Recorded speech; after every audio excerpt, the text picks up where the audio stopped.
Negara-negara lain seperti Turki dan Jerman turut mempunyai pengaruh dalam aspek-aspek tertentu di negeri-negeri Melayu. Pentadbiran British di negeri-negeri Melayu mempunyai hubungan yang baik dengan Jerman dan Turki. Malah Konsul Jeneral bagi negara Jerman, Turki dan Austria-Hungary telah dilantik untuk menjaga kepentingan warga negara masing-masing. Apabila Perang Dunia Pertama meletus yang melibatkan peperangan British dan sekutunya dengan Jerman, Turki dan Austria-Hungary dan Bulgaria, British sedar kolonialisme British di negeri-negeri Melayu harus diperkukuh. Kebimbangan ini adalah disebabkan masih terdapatnya pengaruh daripada musuh-musuh British ke atas penduduk NMMB. Impak politikal sepanjang zaman perang dapat dilihat dalam peristiwa Singapura, Mutiny dan Tok Janggut. Kebangkitan ini memperlihatkan bahawa pengaruh luar mampu memberi kesan kepada British melalui penentangan bersenjata dan secara langsung kepada British. Kita lanjut seterusnya adalah metodologi kajian. Metodologi yang digunakan dalam kajian ini adalah kaedah kualitatif berdasarkan kerangka metodologi. Penyelidikan sejarah itu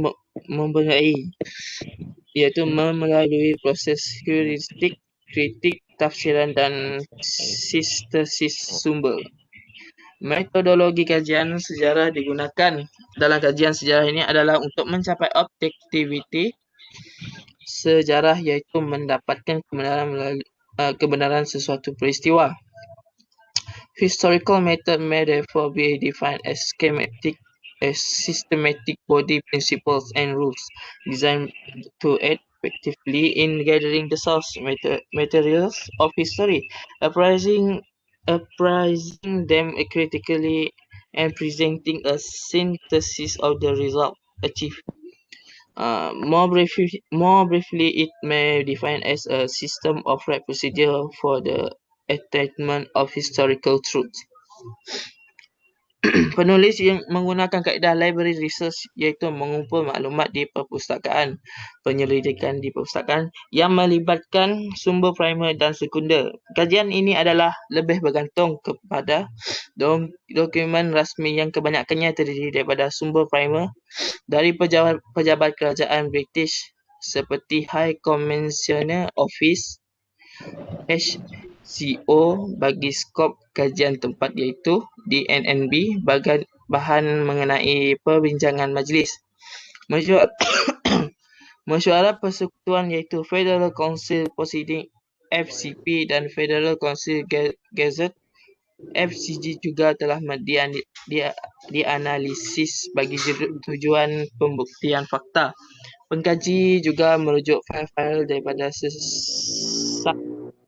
Sekretariat Negeri seperti Selangor Secretariat File SSF.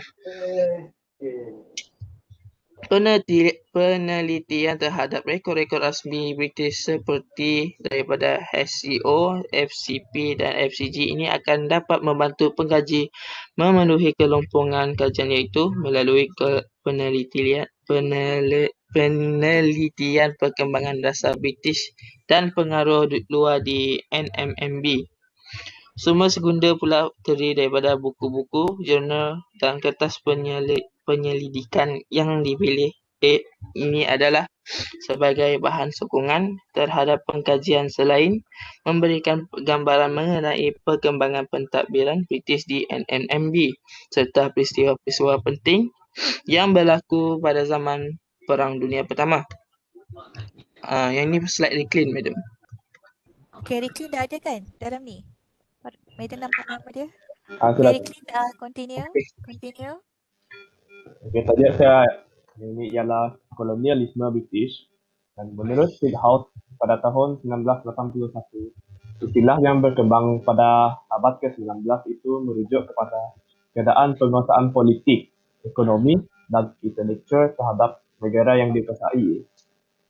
Kolonialisme secara amnya merupakan pembentukan sebuah koloni oleh kuasa kolonial yang lebih kuat, iaitu bentuk penjajahan yang menguasai dan mengambil kesempatan terhadap sebuah kerajaan yang lebih lemah.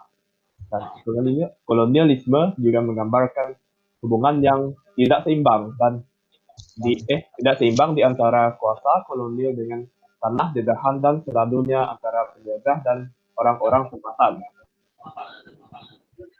Dan merujuk kepada NNND, walaupun negeri-negeri tersebut dikira sebagai negeri-negeri naungan British, namun pentadbirannya berada di bawah nasihat daripada kerajaan British. Dan menurut Carolina dalam penulisannya, ia mengaitkan kolonialisme di tanah Melayu dengan peluasan pengaruh British yang diterapkan melalui nasihat yang bersifat binding. Dan kesannya budaya daripada kuasa kolonial terus berkembang kepada masyarakat tempatan. Dan dalam konteks NNND, kolonialisme British melalui nasihat yang bersifat binding tersebut terus berkembang, iaitu dari sistem resident kepada sistem yang lebih besar, iaitu NNP.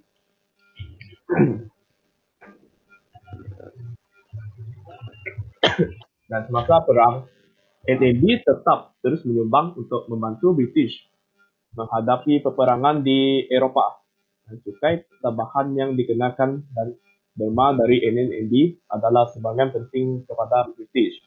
Antara tahun 1917 hingga tahun 1919, pihak berkuasa British di NNND mengusulkan sebanyak 2.6 juta pound untuk diberikan kepada British, di mana cukai getah menyumbang hampir 1 juta pound. Pihak British telah menggunakan peperangan untuk mengukuhkan kedudukan mereka dan mendapat manfaat daripada kolonialisme terhadap NNND melalui pelaksanaan dasar dan undang-undang. Penguasaan British di NNND terjamin dan pengaruh asing telah ditekan. Ya, madam. Ada slide yang terdapat gabung. So,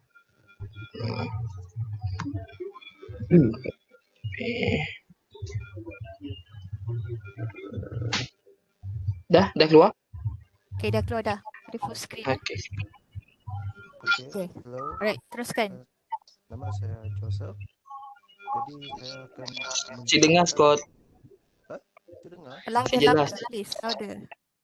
Siapa? Cik jelas. Hello. Jelas? Okay, jelas. Kuat sikit. Okey, nama saya Joseph. Saya akan membentangkan dua topik. Jadi topik yang pertama adalah penggubalan enactment the public emergency. Okey, kejayaan awal British dalam memperkukuhkan kolonialisme terhadap NNMB pada zaman PDU 1 dapat dilihat melalui penggubalan enactment kecemasan, iaitu The Public Emergency Enactment 1914. Enactment ini meletakkan NNMB berada sepenuhnya di bawah kawalan British pada zaman perang. TPEE, nama singkatnya, sebenarnya merupakan enactment asas kepada perkembangan beberapa undang-undang kecemasan lain sepanjang zaman perang. British melalui Pesuruhjaya tingginya telah menggunakan kelebihan kuasa legislatif yang dimiliki untuk menggubal undang-undang yang dapat terus memperkukuhkan kolonialisme di NNMB. TPEE merupakan undang-undang penting British pada zaman perang. Perkara ini diakui oleh Pesuruhjaya tinggi British, Sir Arthur Young, dalam MMP sejurus selepas British menyertai perang. Jadi melalui enactment ini, pentadbiran NNMB berjaya dipusatkan kepada seorang wakil British, iaitu Pesuruhjaya tinggi. Hasilnya, British berjaya memperkukuhkan kolonialisme terhadap NNMB, iaitu melalui penggubalan dan pemindaan dasar-dasar yang menjaga kepentingannya. Okey, seterusnya ialah enactment daripada negeri-negeri Selat. Okey, topik ini ialah usaha-usaha pengukuhan kolonialisme British di NNMB pada zaman perang turut dapat dilihat melalui an enactment to provide for extending to the FMS for the operation of proclamation issued in the colony of the Straits Settlement during the continuance of war. Okey, melalui perkembangan enakmen ini, perisyiharaan Raja Apa di British situ typo. Peristiharan. Isytiharan. Okey. Raja British untuk koloni-koloninya digubal sebagai undang-undang di NNMB. Kesannya, sebarang hubungan atau sokongan terhadap musuh British seperti Turki dan Jerman dapat dihalang. Okey, itu saja daripada saya. Seterusnya lagi.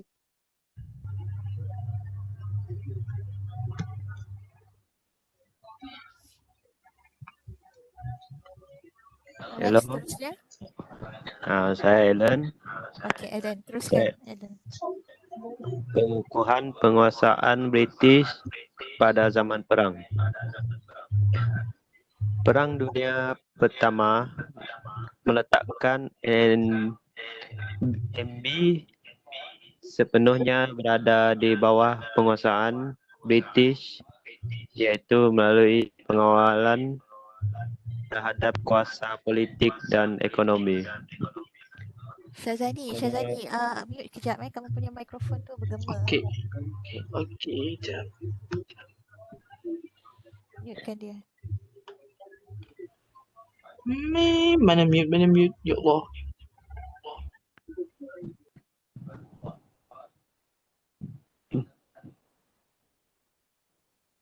Okey, teruskan. Eden. Kolonialisme British terus diperkukuh melalui penyaluran bidang kuasa yang luas dan menyeluruh terhadap pensuruh jaya tinggi British.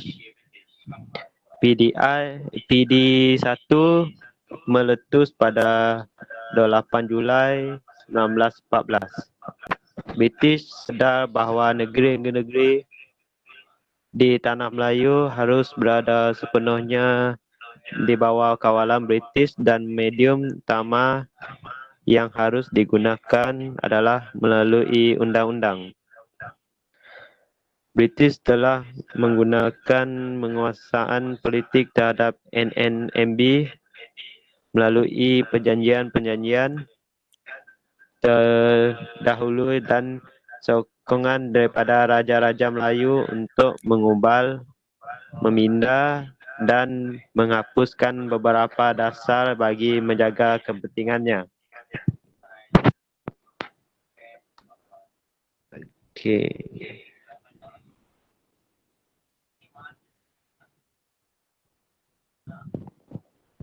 Sokongan raja-raja Melayu.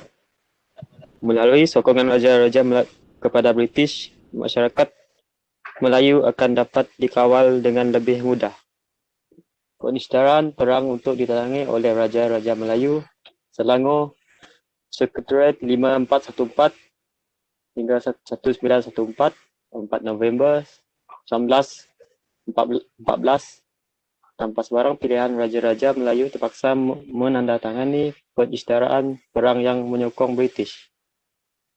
Dan di masjid-masjid dan tempat awam dengan hanya meletakkan tanda tangan dan cap mohon raja negeri tanpa sebarang notis yang memperlihatkan campur tangan British melalui Majlis Persekutuan Selangor Sekretariat 5414 atau 1914 pada 4 November 1914.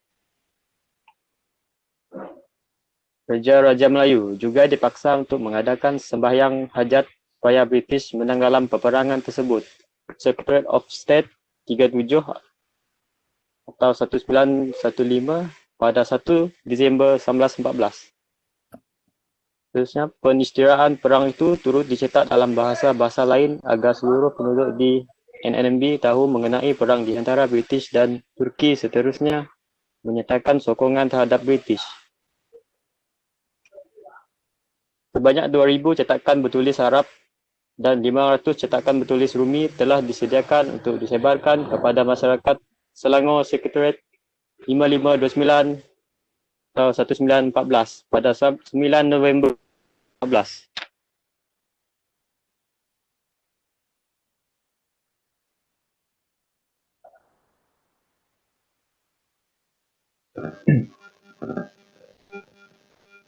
Okey, seterusnya ialah dasar ekonomi.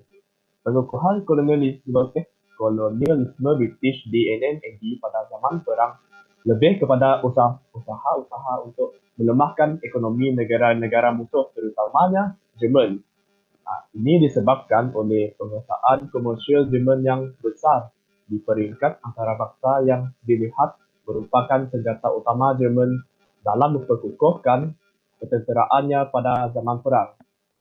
British bermalamat untuk menggunakan seluruh pengaruhnya termasuklah di NNMB untuk menjatuhkan ekonomi Jerman kerana kejatuhan ekonomi Jerman akan terus memperkukuhkan pengaruh British di Asia Tenggara, khususnya di negeri-negeri Melayu. Dan seterusnya, ini terdapat satu statement iaitu Statement of the Measures Adopted to Intercept the Seaborne Commerce of Germany.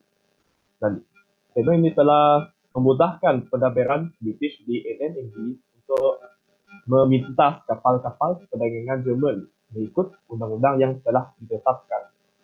Dan terdapat 3 cara yang digunakan British ialah pertamanya ialah rampasan barangan daripada kapal-kapal musuh.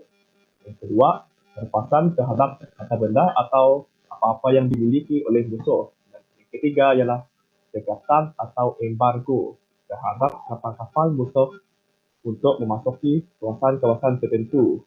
Dengan ini, perdagangan ekspor dan import Jerman dia akan semakin lumpuh dan berdasarkan perlintasan ini.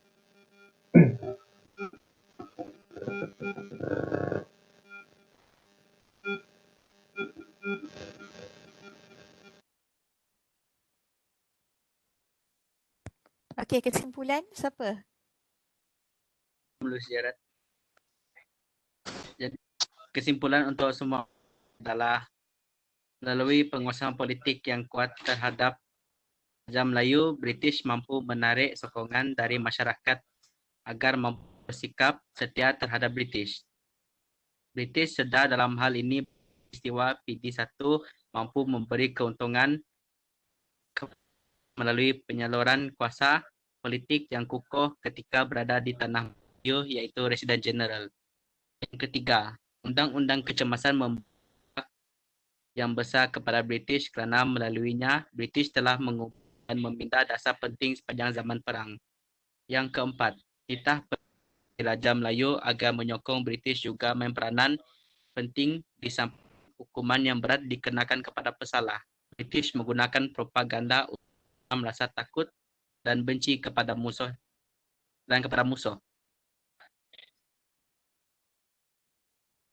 Okay, madam.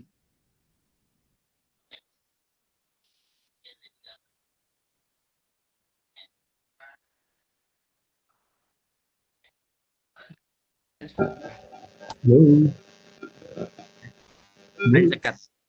Ini dapat Ini dah ke? dilaksanakan Habis ke belum? melalui pengumpulan belum last pun, madam. Okey. Undang-undang untuk menyekat kuasa luar berkembang di NNMB. Kesimpulannya, PD1 beri ruang kepada British untuk mendominasikan pentadbiran NNMB melalui pengumpulan dan pindaan dasar sepanjang zaman perang. Yang kesemua penduduk Jerman yang menetap di NNMB dikendaki untuk pergi Singapura untuk disoal siasat. Layanan ini dianggap tidak adil kerana penduduk yang sudah lama menetap memberi sokongan terhadap British. Dah, madam. Okey, terima kasih kepada kumpulan Sebening. Madam nak tanya, macam mana kamu okey, Syazani boleh stop sharing tekan stop sharing kat situ. Okey. Alright. Macam mana kamu membahagikan tugas? Cuba jawab. Mengikut tajuk pilihan sendiri, madam. Mengikut tajuk pilihan sendiri. Ada berapa page dalam artikel yang kamu dapat? Setiap seorang ke ataupun semua sekali? Semua sekali. Semua sekali ada 12, 14, 16. Jap. 30. 16 18 19 20 21 24 slide. 24 slide. Artikel kamu dapat tu berapa? Oh, artikel setiap tajuk ke apa? Oh, artikel yang kami dapat. Sekejap.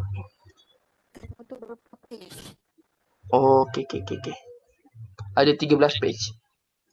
13 page. Okay, jadi pembahagian tu macam tak balance lah macam rasa, sebab ada yang ada 3 slide, ada yang 2 slide saja, ada yang 4 slide saja. Okay, tak balance. Okay, but overall satu pembentangan yang baik. Okay, so anda telah mengeluarkan poin-poin daripada artikel tersebut. Cuma anda mesti tahulah apakah dia negeri-negeri di bawah NMMB tu, negeri-negeri Melayu, Persekutu dan juga NNS, negeri-negeri Selat. Okay, so Madam rasa ni kamu dah belajar masa kat sekolah dahulu. Okay, Malaysian History. Tahu kan? Apakah itu negeri-negeri Selat tadi? Apakah dia negeri-negeri Selat? Apakah negeri-negeri di Malaysia ini termasuk di bawah negeri-negeri Selat? Ya, anyone? Oh, Selangor tak termasuk dalam negeri Selat Melaka. Jangan nak buat sejarah Melaka. sendiri. Melaka. Lagi? Dia ada 3 Sarawak. negeri. 3 negeri di bawah negeri-negeri Selat. Borneo tak termasuk Borneo indah. Melaka, Pulau Pinang dan Singapura. Oh, Singapura kan dulu dalam Malaysia. lama saya belajar madam 5 tahun dah. Tak ingat madam. Umur Tahun satu dah umur saya madam. belajar, madam. Itulah belajar untuk dapat A je. Ingat belajar untuk ilmu. Jangan saya serius madam. Okay. Alright, terima kasih semua dan anda boleh keluar dari Webex. Nanti last pembentangan ni kamu akan masuk semula, okay? Alright, terima kasih. Sama-sama madam. Okay. Macam mana nak keluar ni madam? N je lah. N meeting. X ni kah? Ya. Oh, okay. Bye madam. Tak nak Terima kasih dah. madam. Okay.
Okey, masuk semua. Satu.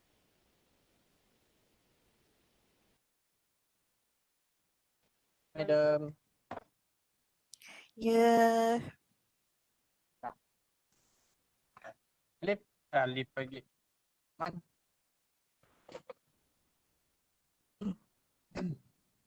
Slide ko man.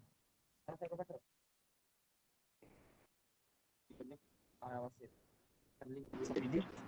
Assalamualaikum, Madam. Salam.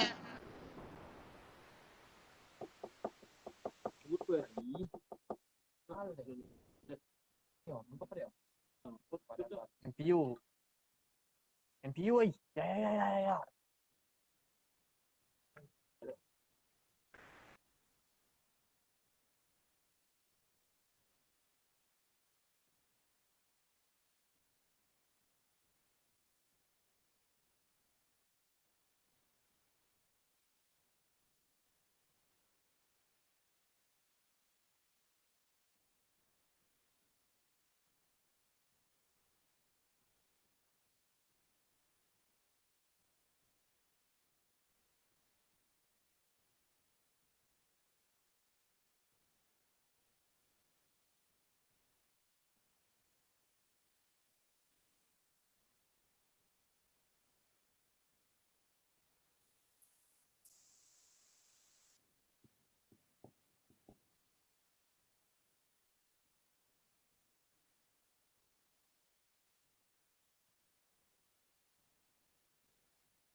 Okey, macam mana?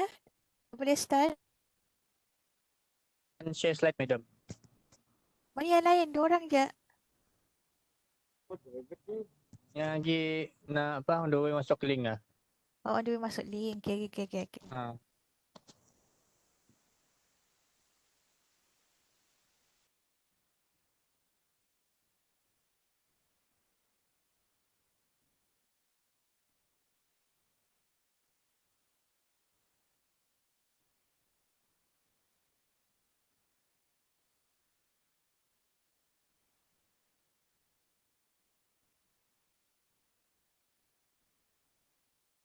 Hello. Hello, ya, madam dengar. Okey, madam. Masih, madam. Saya coba lain ya, madam. Sing. Ni lagi. Nah, madam.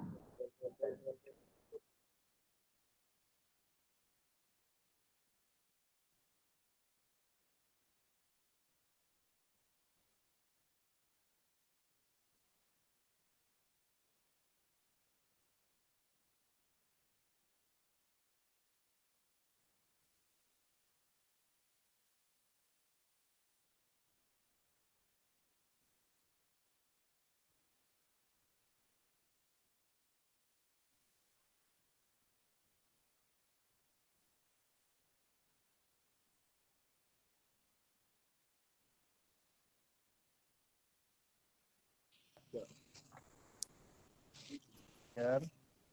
Okey, semua yang dah ada ni dah ready Cuma seorang saja tadi yang tak dapat Madam. Orang tak dapat. Memang dia ada masalah lain Oh, ada masalah lain. Member. Okey, Alif Safarudin ada. Alif. Muhammad- Ada, madam. Muhammad Haziq tak ada. Alif ada. Wan Muhammad Yazid Haziq ada. Saya, madam. Lofi Rahman, Lagi Lofi Mas. atau Webex dalam laptop. Okey. Macam ni, Lutfi tadi tempat sama dengan Alif kan? Kan?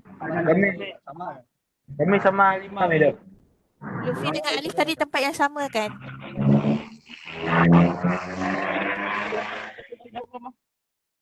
Alif dengan Lutfi tadi tempat yang sama ke? Oh, sama madam. Ah, Betul memang sama juga madam.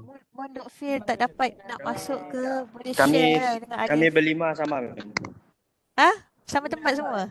Sama tempat madam. Okey madam.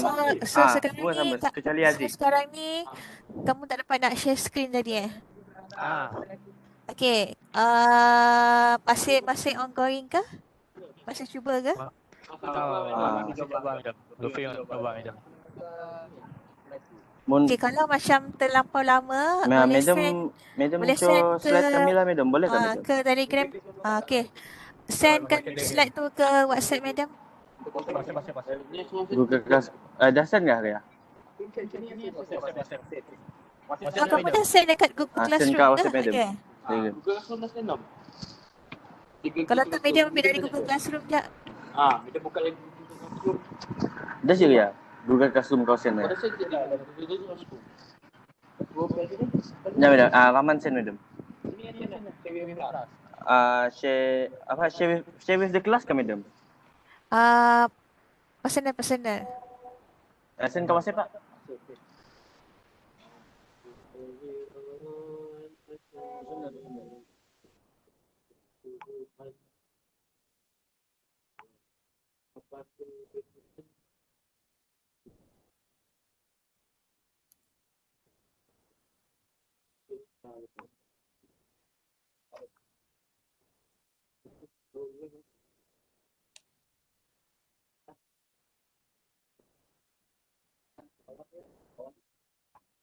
Dapat tak? On the way send madam. Okay. Ya udah kau pun lagi jam. Mun si buka dekat WhatsApp web lah, WhatsApp web. Kan ada WhatsApp web. Dapat tak?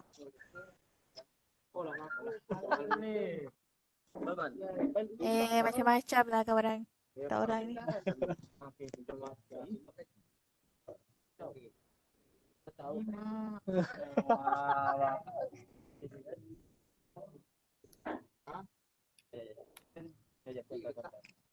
Lagi Dah send belum? oh lagi pilih file madam. Okay. Dah.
Zaman kita tahu.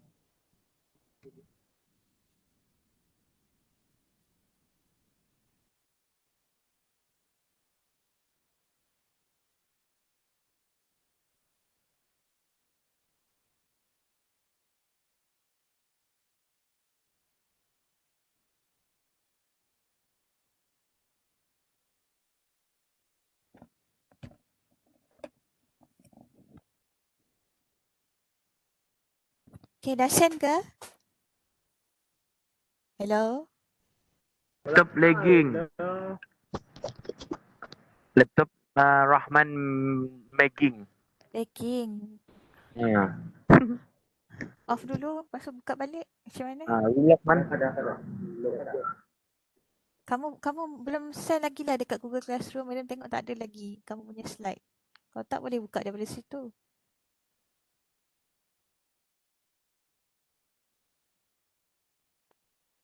Rahman sudah hantar, madam. Dari Gig berpusing. Okey, dapat dah. Medan dapat dah. Okey.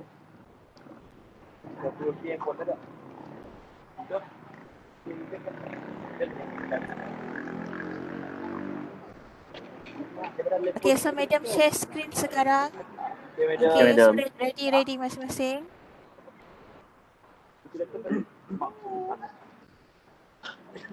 Keluar dah. Sabar. Lukas medal tak?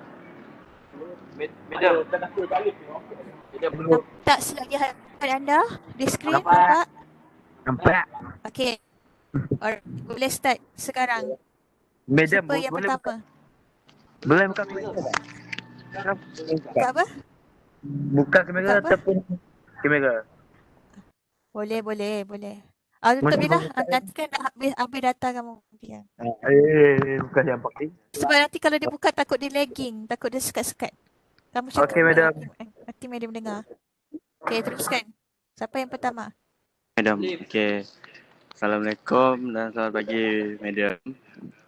Kami dari grup BTS AMI ingin membentangkan tajuk kami tentang etika dan peradaban di bawah tajuk peradaban di Nusantara.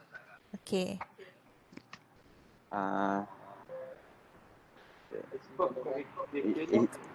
Kalau kamu nak tukar slide cakap next, nanti madam katakan next. Okey, madam. Okay. Isi kandungan kami akan bentang hari ini adalah pengenalan, definisi rasmi tamadun Melayu, adakah tamadun Melayu, konsep civilization. Okay. Next, madam. Okay. Abstrak. Terdapat banyak perbezaan istilah peradaban dari segi budaya dan dari segi istilah budaya bersumber dari kata civilization dalam bahasa Perancis merujuk kepada Perancis ni. Perancis. PL tu. Perancis jadi Perancis. Negara mana tu? Okey, teruskan. Dalam bahasa Perancis merujuk kepada pengertian civilizer to dalam bahasa Inggerisnya to civilize dan civilize. Lawan pengertian tersebut bermaksud ganas ataupun liar. Dari segi kata budaya, culture bersumber dari kultur dalam bahasa Jerman. Next, madam. Pengenalan. Ahli arkeologi menemukan situs tamadun yang tertua di Asia Tenggara. Perkataan tamadun ini telah dibina dalam tahun 110 Masihi. Ia berbentuk bangunan situs ni berbentuk bangunan yang dibuat daripada susunan batu bata yang direkat dengan getah damar. Sisa-sisa barang tembikar dan abu orang tungku pembuatan besi ditemukan di bangunan situs yang ditemukan tersebut. Perkara yang menarik tentang situs ini adalah penemuan situs adalah tentang istilah tamadun. Tamadun bermaksud peradaban atau civilization dalam bahasa Inggeris. Next, madam. Mengapa ahli arkeologi menyebut bangunan yang begitu sederhana? Pendapat daripada penulis, bangunan itu terlalu bersahaja untuk disebut sebagai tanda daripada sebuah tamadun. Ia juga jauh tidak sebanding dari Wat Angkor di Kemboja atau Borobudur di Jawa. Penulis memandang terlalu sembrono untuk menyebut bangunan tersebut sebagai tamadun. Bangunan itu hanyalah sebuah peninggalan kebudayaan ataupun cultural remnant, artifak kebudayaan, cultural artifact atau situs kebudayaan cultural site. Next, madam. Okay. Kecelaruan yang dijumpai ialah tambah. Dalam buku teks di universiti, iaitu buku karangan Nadia dan Kau pada tahun 2008. Buku tersebut mengatakan bahawa tamadun sama erti dan isinya dengan civilization dari segi bahasa Inggeris atau peradaban Melayu. Yang ketiga ialah merujuk kepada banda atau keseluruhan kehidupan masyarakat dalam segi jasmani, seni bina, sosial, kesenian dan pemikiran. Next saja. Unsur-unsur atau indikator utama daripada tamadun yang mungkin mereka kutip dari sumber Ribeiro 1971 atau Beck 1983. Unsur-unsur tersebut adalah yang pertama, perkembangan teknologi pertanian, pengairan dan peternakan secara meluas. Kedua, perkembangan teknologi logam dan perkapalan. Yang ketiga, pertumbuhan kota dan negara yang tersusun rapi. Yang keempat, pembaian kerja yang makin kompleks. Yang kelima, perkembangan perdagangan dan penggunaan wang shilling. Yang keenam, perkembangan sistem tulisan, angka dan kalender. Yang ketujuh, perkembangan kesenian dan seni bina yang istimewa. Yang ke-8, kewujudan bentuk agama yang tinggi. Yang ke-9, pengembangan sistem undang-undang. Dan yang ke-10 adalah revolusi industri. Saya berpindah kepada Rahman, Madam. Okey, teruskan Rahman.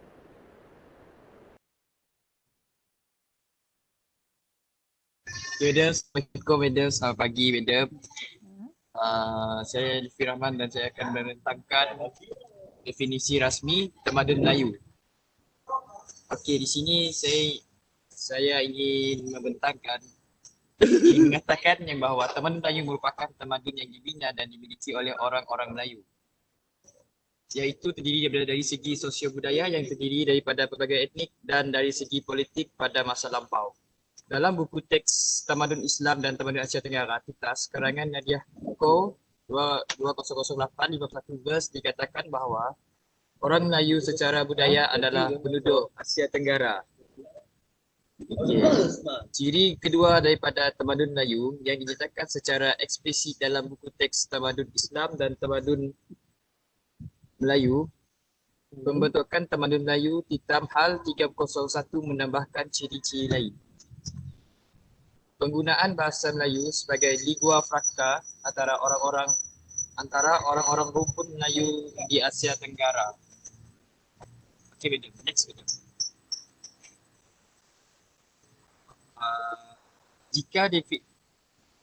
Jika definisi dalam Tamadun Islam, Tamadun Asia Tenggara dan Tamadun Islam dan Tamadun Melayu digabungkan, ianya akan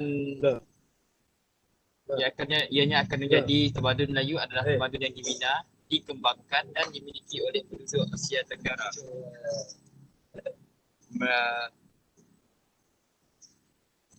Dalam keluarga, bertutur dalam keluarga bahasa Melayu, berkomunikasi antara sesama mereka dengan menggunakan bahasa Melayu sebagai lingua franca. Percanggahan muncul apabila terdapat perbandingan antara definisi yang dibuat oleh Arif. Bagi Arif, orang Melayu merujuk kepada kelompok-kelompok penutur stok bahasa Austronesia, induk daripada keluarga bahasa Melayu. Oleh itulah, budaya-budaya yang tercakup ke dalam tamadun Melayu lebih banyak, luas dan lebih kompleks. Tamadun Melayu adalah merujuk kepada tamadun yang dibina, dikembangkan dan didukung oleh kelompok masyarakat berbahasa Austronesia pada tahun Asia Tenggara. Okay, madam. Next, madam. Di sini kita dapat melihat jadual ataupun pengaturan masa yang dibuat oleh 6 penulis, iaitu Spengler, Toynbee, Kroeber, Begbie, Colburn dan Quigley.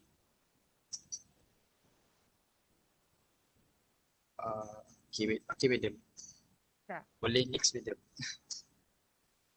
Okay. Merujuk jadual di atas, Melayu Austronesia di bahagian timur Asia terdapat tamadun Cina dan tamadun India. Kruger dan Quigley menambahkan tamadun Jepun yang disebut oleh Toynbee dengan nama jururan Timur Tengah iaitu Far Eastern Offshoot. Tamadun Melayu tidak langsung disebut, yang ada hanyalah tamadun Timur Tengah dan Tengah India dan Cina dan Jepun. Okay, madam. Thank you, madam. Okey, seterusnya. Konsep civilization.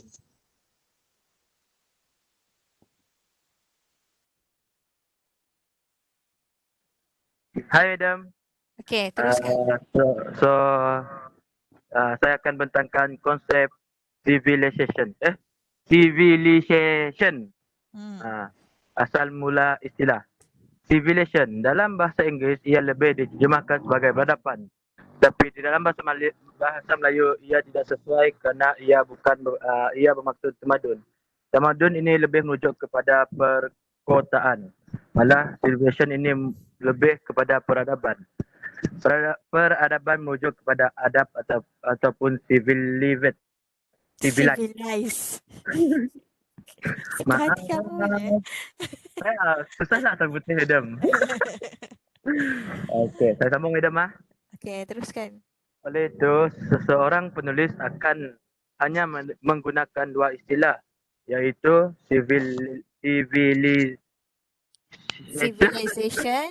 civilization dan peradaban. Kecuali ia merujuk kepada seseorang, barulah ia akan menggunakan tamadun. Next, Adam. Asal dan perkembangan. Penggunaan istilah dan konsep civilization atau ejaan Inggeris UK civilization diperkenalkan oleh seorang sarjana Perancis iaitu Fabre. Pada mulanya civilization mula sekali dijumpai di dalam tulisan ilmuwan Perancis Abbé Badau. Abbé Badau. Okey, teruskan. Pada sekitar tahun 1767 meskipun ia ditambah oleh Fabre. Pada awalnya ia telah digunakan untuk dalam perbincangan dan diskusi ilmiah serta dalam tulisan.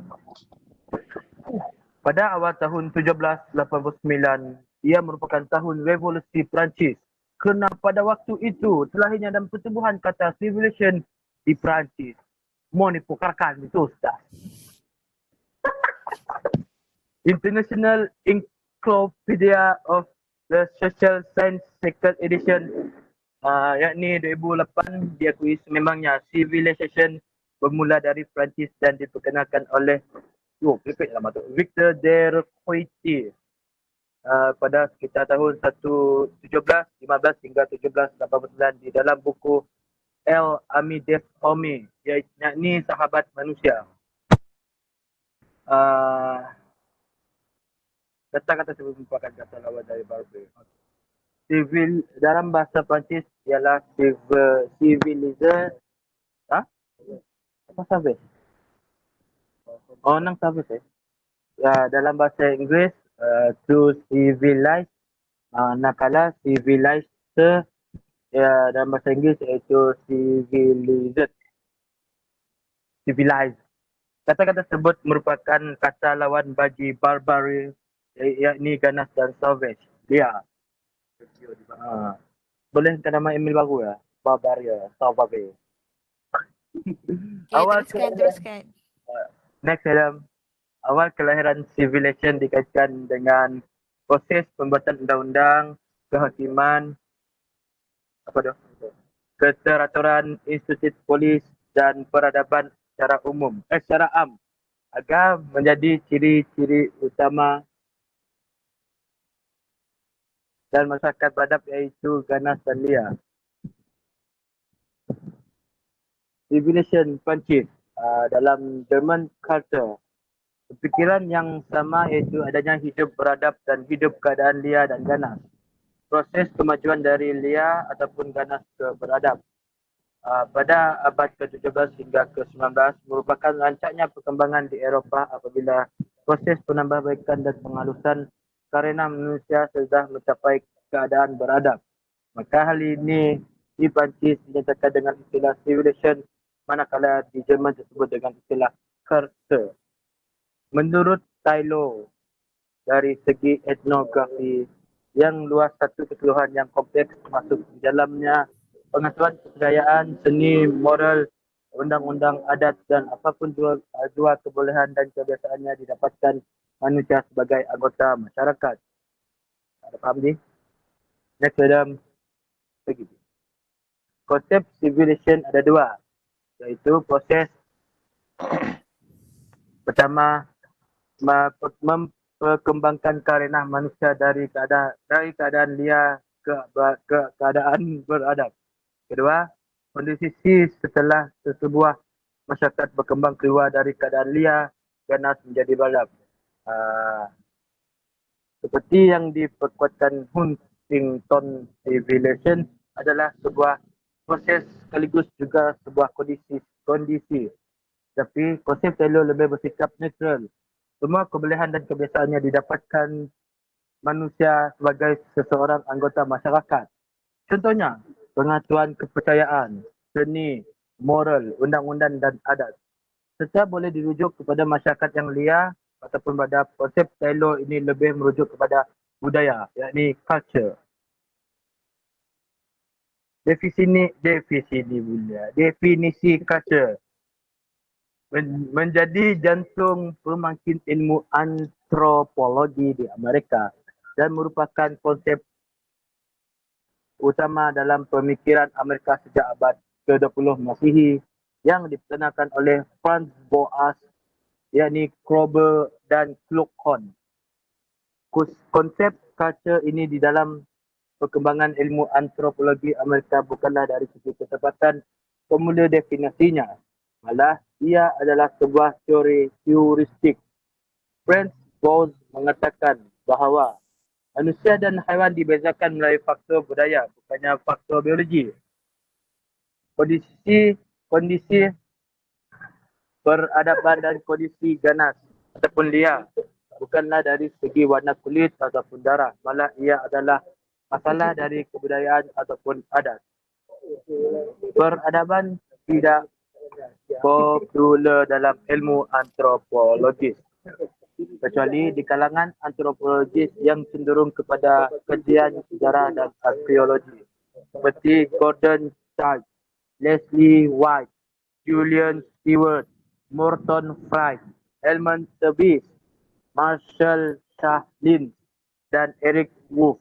Kerana pada waktu itu kajian antropologi pada masa itu sememangnya tentang masyarakat yang belum beradab, yakni masyarakat yang ganas dan liar. Dan terjadinya dua tugas ataupun bidang, iaitu peradaban ditugaskan kepada kajian sejarah perbandingan dan bidang budaya ditugaskan kepada kajian antropologi. Sekian dari saya, Madam. Wabillahi taufik. Next. Yes, seterusnya.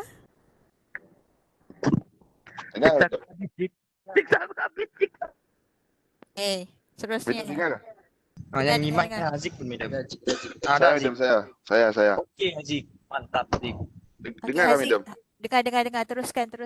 Okey, 5 unsur-unsur dasar peradaban. Konsep peradaban civilization telah dibahaskan secara panjang lebar dalam buku-buku sejarawan terkemuka dunia seumpama Oswald Spengler, Arnold Toynbee, Al Croibe, Philip A. Sorokin, Philip Begbie dan Carol Quigley. Beberapa definisi yang banyak digunakan orang pertama iaitu Melchior pada tahun 1969 telah merumuskan konsep peradaban berdasarkan huraian yang dibuat oleh Quigley. Peradaban adalah budaya tinggi dan kompleks, biasanya berbeza dari budaya sederhana dalam penguasaan terhadap alam sekitar, termasuk amalan pertanian dan dalam skala besar dan peternakan haiwan yang dikatakan oleh Melchior. Jadual pembandingan fakta-fakta peradaban Melayu Asia Tenggara dengan 3 teori tentang peradaban. Dari Quigley, menurut Melchior, penyelenggaraan sistem pertanian dalam skala besar, mengeluarkan lebihan satu makanan. Jom dah, Saya ada. Nancy di bawah midam. Dapat ke? Okey, dapat midam. Dapat midam. Masyarakat bebas dalam melakukan kerja-kerja bertani dan berburu. Pembinaan kota-kota, pengembangan bentuk-bentuk seni, membuat tulisan dan membuat tulisan. Penyelenggaraan sistem. Tapi saya rasa saya hilang tu midam. Atas midam. Nama atas dah. Hilang. Ini je yang kawan-kawan bagi tadi. Slide ni. Sebab Kawan baca saya je lah. akan penyelenggaraan sistem pertanian, penyelenggaraan sistem pertanian yang berhasilkan memberi hasilan lebihan, adanya khas di Jawa Tengah dan Kedah, Gertz menyebutnya dengan istilah pedalaman Indonesia. Satu, surplus sosial dalam pengeluaran makanan oleh petani perisan. Ada di kawasan tertentu, khasnya Jawa Tengah dan Kedah, beras diekspor dari kawasan tersebut. Satu, kelas pengkhususan yang bekerja penuh waktu yang berdiam di kota-kota. Ada hampir di setiap pusat kerajaan Melayu Asia Tenggara. Hidup dan berdiam di komuniti yang kekal, pusat perkotaan penduduk antara 7,000 hingga 20,000 orang. Kota adalah pusat kerajaan Melayu Asia Tenggara. Gaya seni yang canggih. Ada khasnya seni pahat, lukis tenun, ikat songket dan kaligrafi. Menguasai seni penulisan, penggunaan angka dan tulisan. Ada banyaknya tulisan Jawi abjad.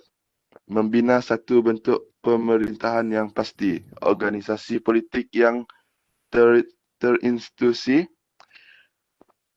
Ada iaitu kerajaan tempatan. Satu kelas penguasa yang terdiri daripada pederi, tingkat atas, pemimpin tentera dan orang awam. Ada di setiap kerajaan. Perniagaan jarak jauh. Ada perniagaan antara pulau dan perjalanan darat jarak jauh. Bangunan awam yang monumental sebagai simbol lebihan. Ada khasnya di Jawa, Tengah dan Timur dan Sumatera Tengah.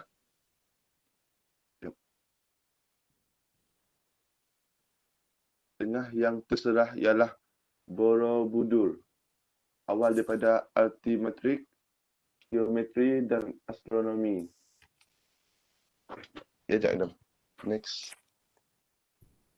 Kedua, ada satu nulis yang sangat sederhana dan mendasar tentang konsep peradaban juga telah dibuat oleh Huntington. Dari huraian di perenggan ini, kita menjadi faham bahawa unsur peradaban adalah bervariasi mengikut para ahli. Tidak ada satu pun yang boleh kita gunakan sebagai perangkat unsur yang muktamad.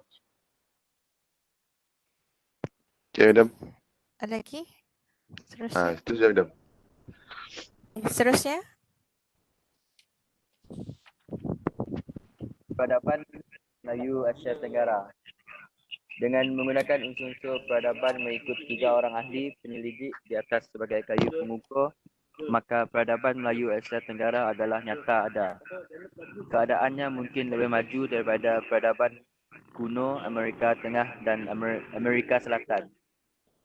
Quingley sendiri mengakui kemungkinan adanya peradaban Timur Jauh yang lain di luar peradaban itu dengan jelas dan terperinci.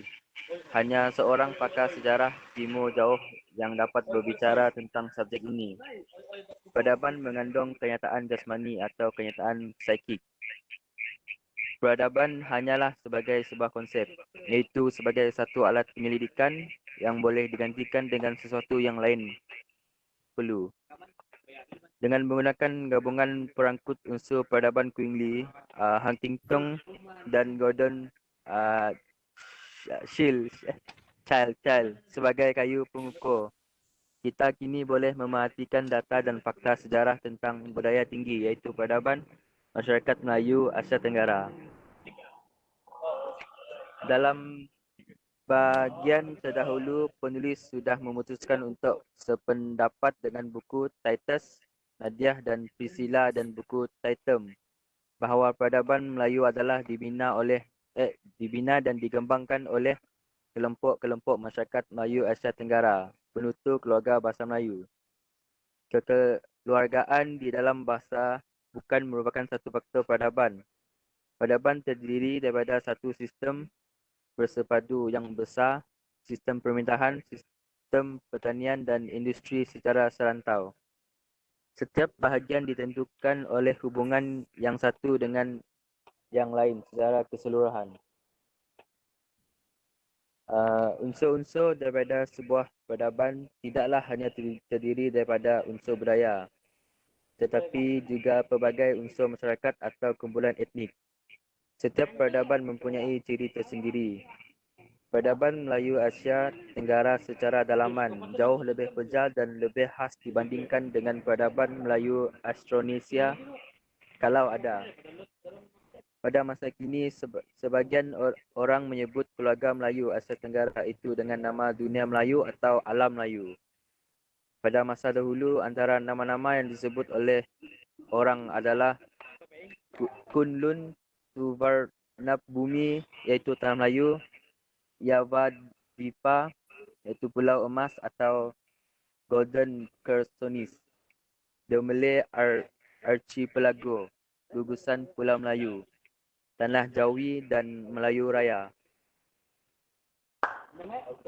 Perapatih Kerajaan Majapahit bersumpah pada tahun 1331 tidak akan makan buah pelapa sampai seluruh Nusantara.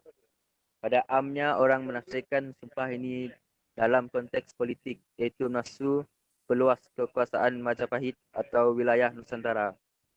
Peradaban nampaknya juga mempunyai edaran kehidupan. Peradaban bermula dari kemunculan kerajaan-kerajaan kecil Hindu di kawasan ini antara abad ke-1 sampai abad ke-5 Masehi.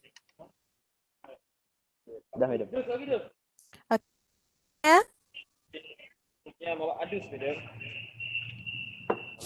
Kedung saya akan membentangkan poin 8 iaitu membangkitkan kembali peradaban Melayu Nusantara. Dalam slide ini mempunyai 12 poin. Yang pertama ialah kini peradaban. Dengar tak, madam? Dengar, teruskan. Kini peradaban Melayu Nusantara itu mulai dibangkitkan kembali dalam bentuk yang baru, tidak oleh kerajaan-kerajaan Melayu Nusantara kuno, tapi oleh negara-negara Melayu moden. Kedua, Singapura sudah terkeluar dari dunia peradaban Melayu. Kawasan itu sudah mempunyai nasibnya sendiri. Yang ketiga ialah yang benar-benar nampak berusaha memikul beban tugas penyelenggara dan semula peradaban Melayu Nusantara adalah 3 negara dan masyarakat berbahasa Melayu tersebut.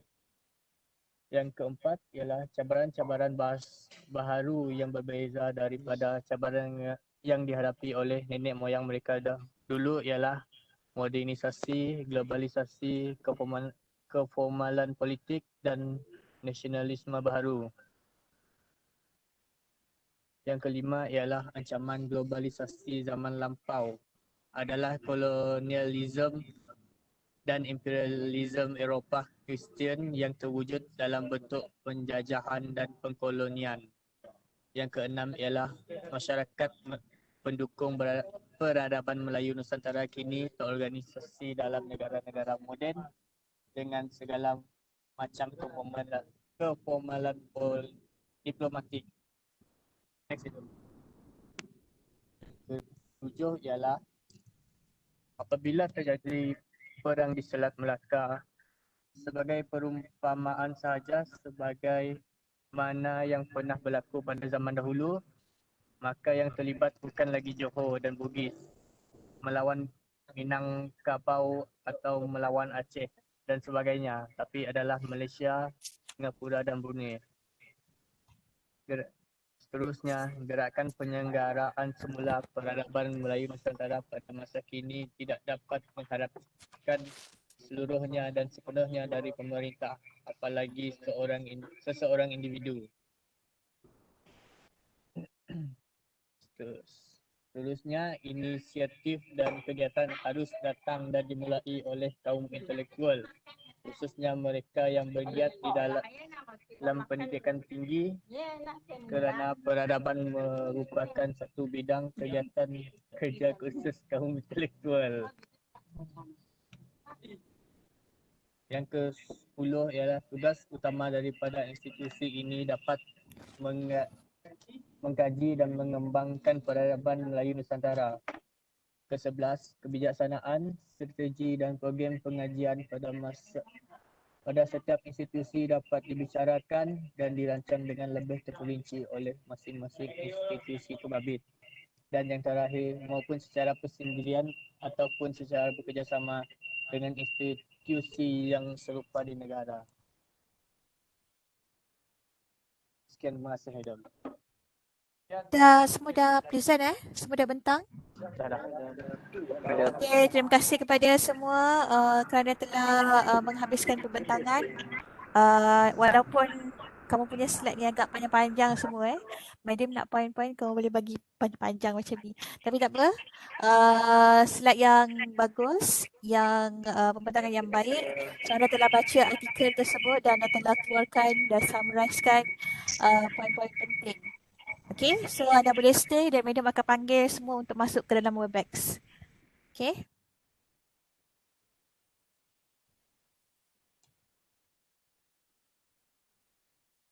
Di. Apa ya? Masih di semangat ah? Masih. Agak stay.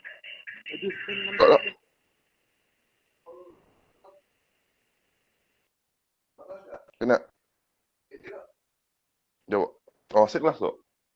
Okey, stay. Jik, agak stay je ke? Jik. Okay, kita tunggu kawan-kawan yang lain masuk.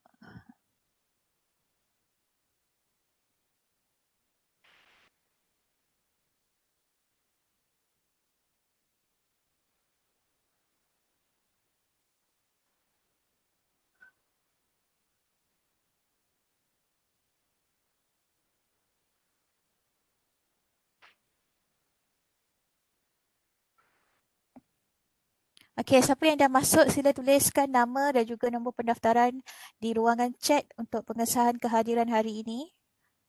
Kita sekejap saja Madam nak bagi tugasan dan anda boleh keluar semula. Cuma untuk pengesahan kehadiran sila tuliskan nama dan juga nombor pendaftaran anda di ruangan chat untuk hari ini 9 September. Everyone tu Madam. Ya, everyone. Semua.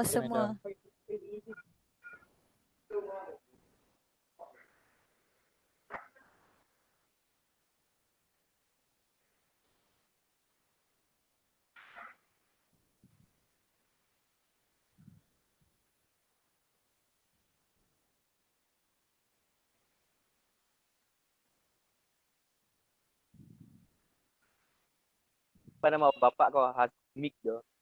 Baru ah.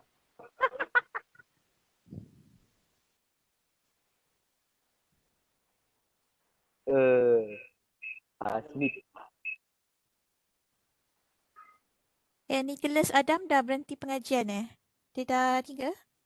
Dah berhenti ke? Tak Nicholas? dah berhenti Madam. Dah berhenti Madam. Okey.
Sial. Ni terluka tak? Sila mute kan mute kan. Okey, madam.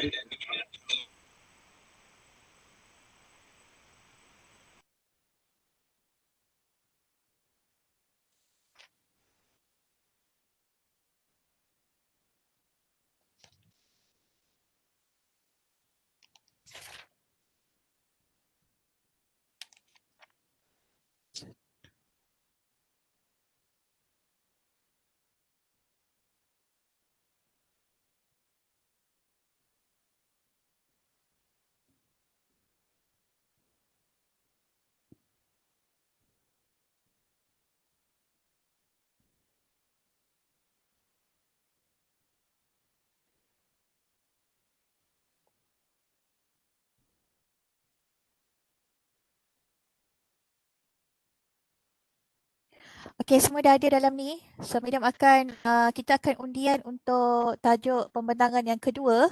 Kita dah selesai untuk tajuk pembentangan yang pertama.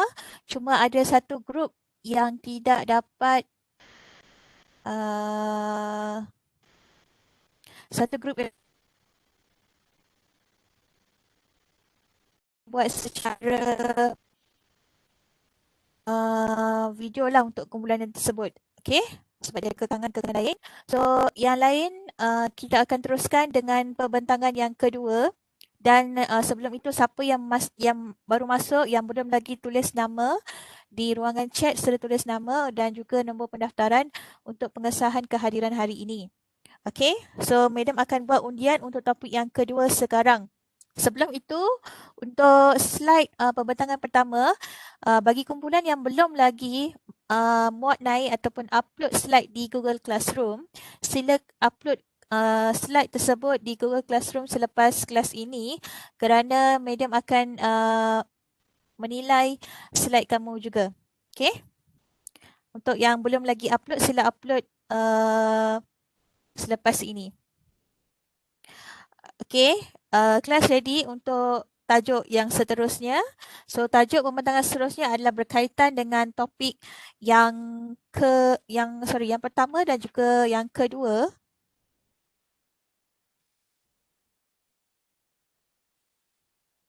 Dan juga yang ketiga. Okey?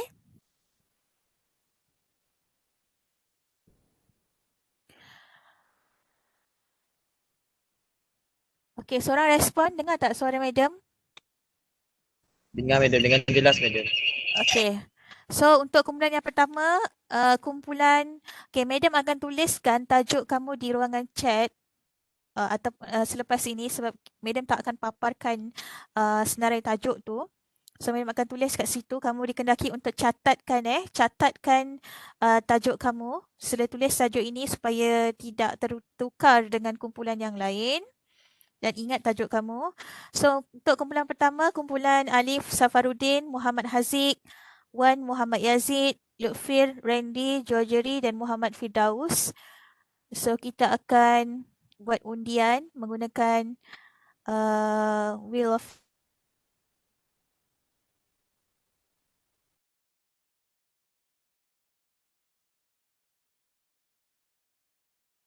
Awang besar. 10.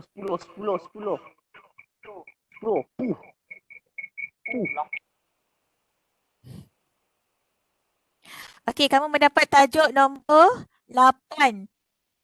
Kumpulan Alif dan the Gang, tajuk nombor 8. Okey, tajuk nombor 8 adalah berkaitan dengan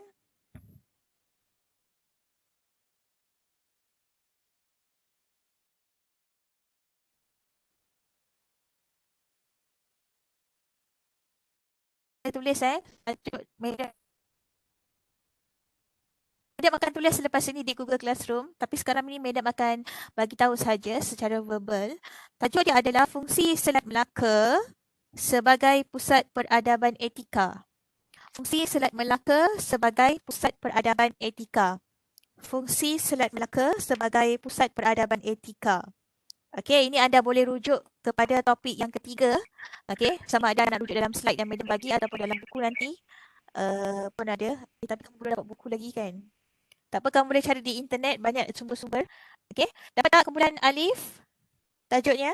Dapat? Betul ke madam? Fungsi Selat Melaka Ha? sebagai peradaban etika. Betul ke madam? Fungsi Selat Melaka sebagai pusat peradaban etika. Sebagai pusat peradaban etika. Okey, ya betul. Okey, kumpulan seterusnya.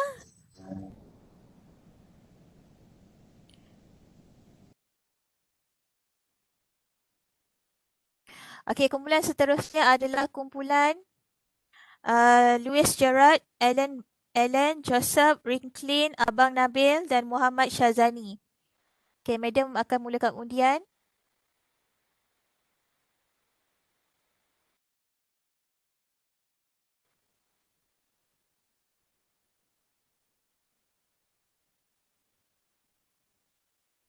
Okey, kumpulan ini mendapat tajuk nombor 1. Okey, so nombor 1, tajuk kamu adalah keunikan adat resam di Malaysia. Keunikan adat resam di Malaysia difokuskan kepada adat resam bagi kaum Kadazan. Dapat tak? Kumpulan Louis Allen, dapat tak? Hello? Boleh respon?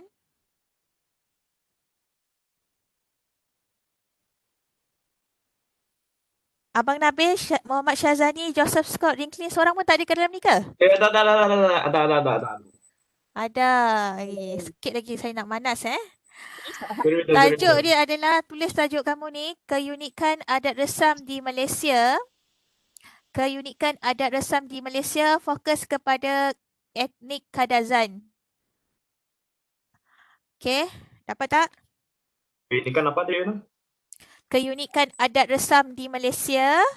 Okey. Adat resam di Malaysia, kamu kena kaji adat resam bagi kaum Kadazan. Okey. Okey. So seterusnya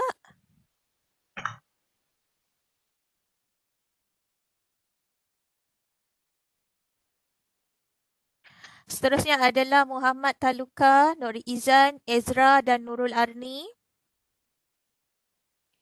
Okey, so madam akan undi tajuk kamu berapa?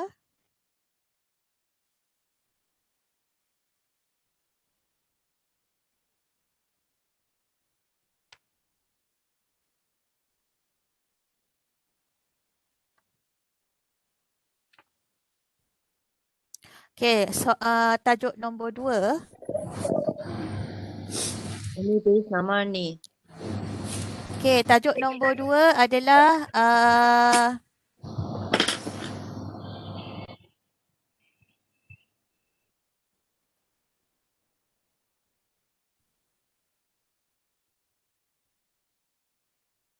sekejap ya.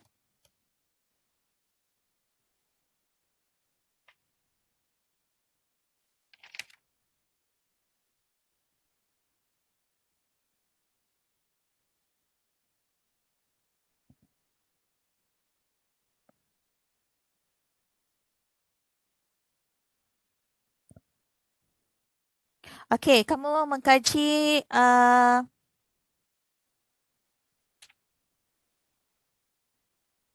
sejarah pemikiran Eropah daripada zaman sebelum, semasa dan selepas Enlightenment.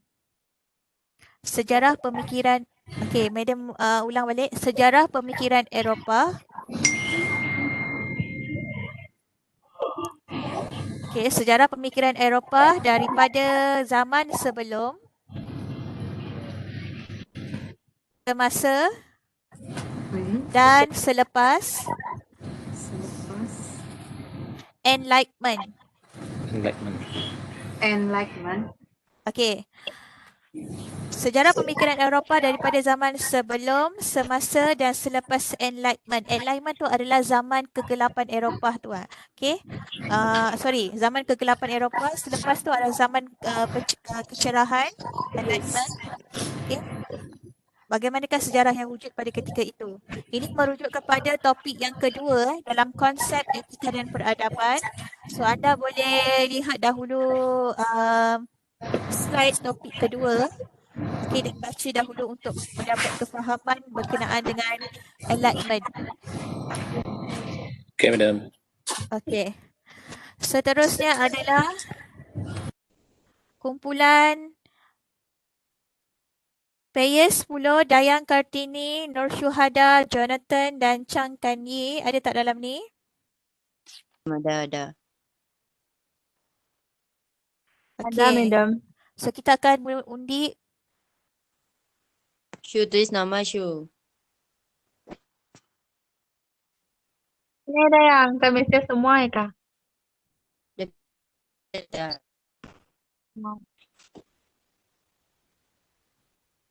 Okey, tajuk kamu adalah tajuk nombor 4. Okey, tajuk nombor 4.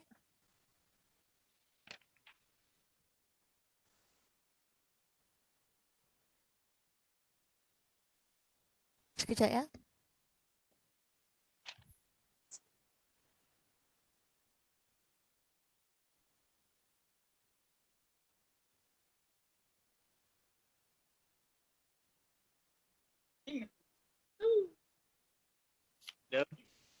Ya, sekejap.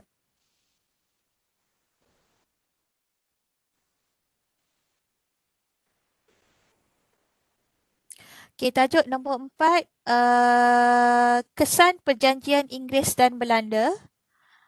Sila tulis kesan perjanjian Inggeris dan Belanda. Sekejap, Madam.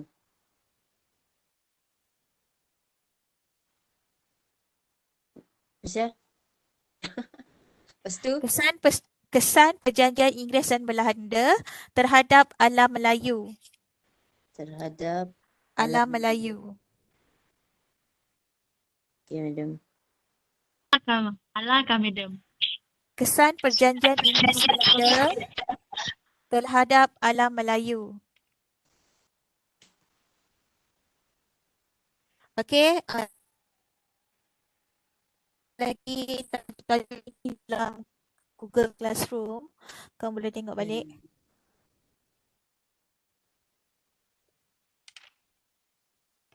Okey, seterusnya kumpulan Luqman Hakim, Natasha, Alfonso dan Saiful Rizal.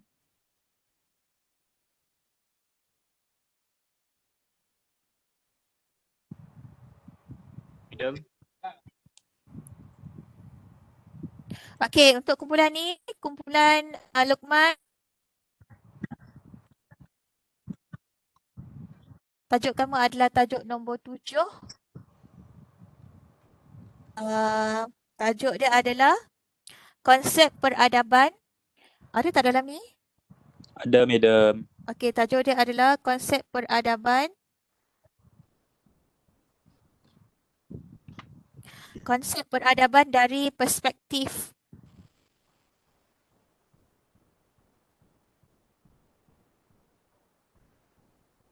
agama dan kepercayaan. Konsep peradaban dari perspektif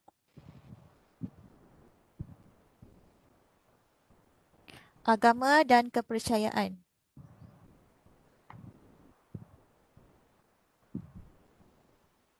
Okey. Dapat tak? Dapat, Madam. Okay, last one, kumpulan terakhir. Casey, Muhammad Zainuddin, Muhammad Azizi. Tajuk kamu adalah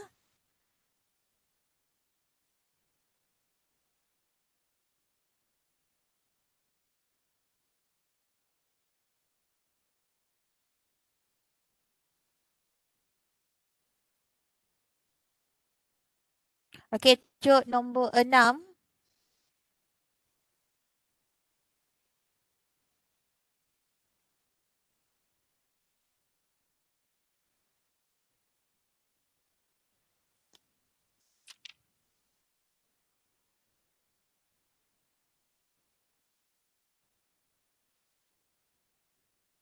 Ada tak Casey kat dalam ni? Muhammad Zainuddin?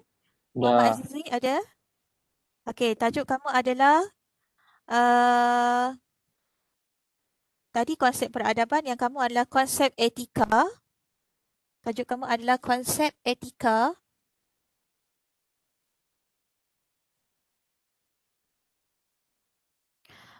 Dari perspektif Konsep etika dari perspektif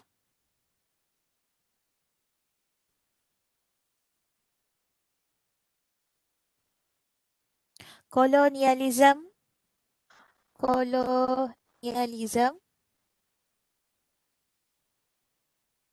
dan pasca kolonialisme. Okay, kamu kena cari bagaimana etika semasa Malaysia ini dijajah dan bagaimana pula etika selepas etika yang diamalkan oleh sosial masyarakat selepas zaman penjajahan.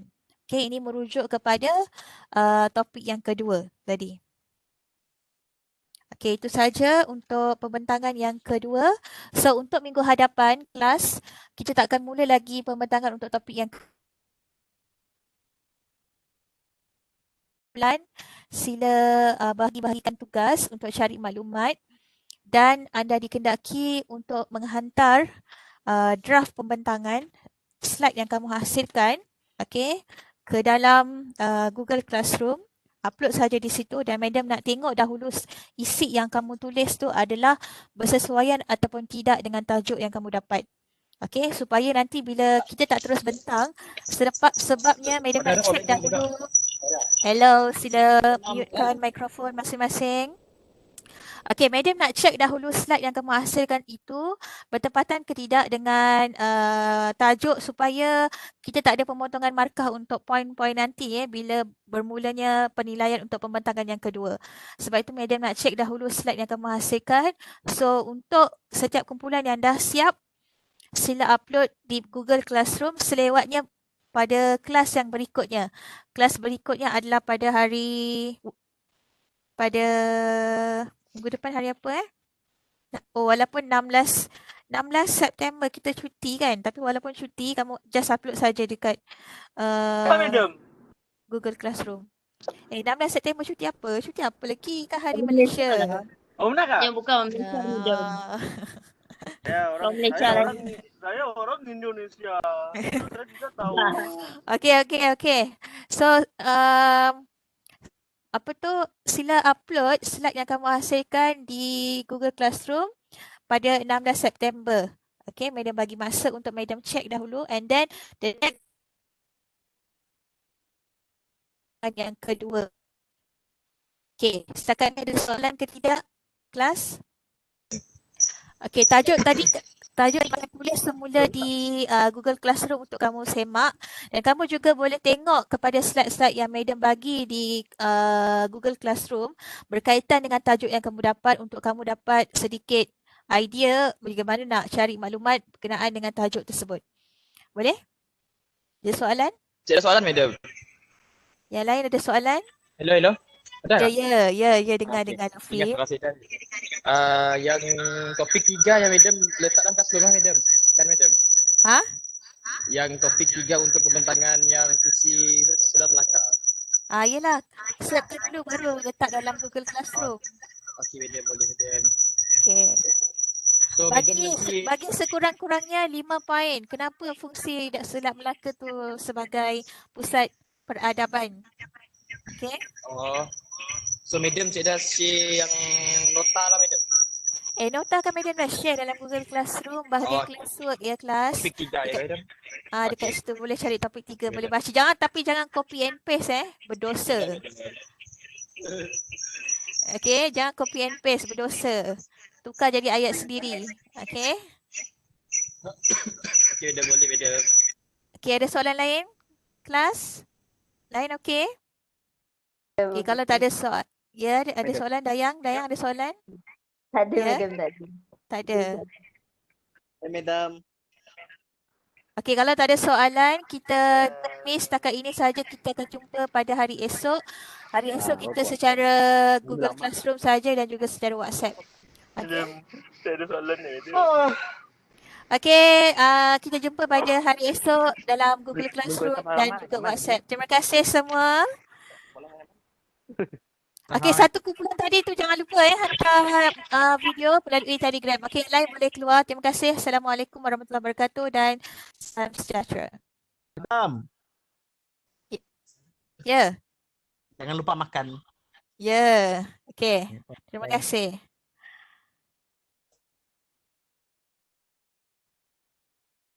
Thank you, Madam. Alright. Okay.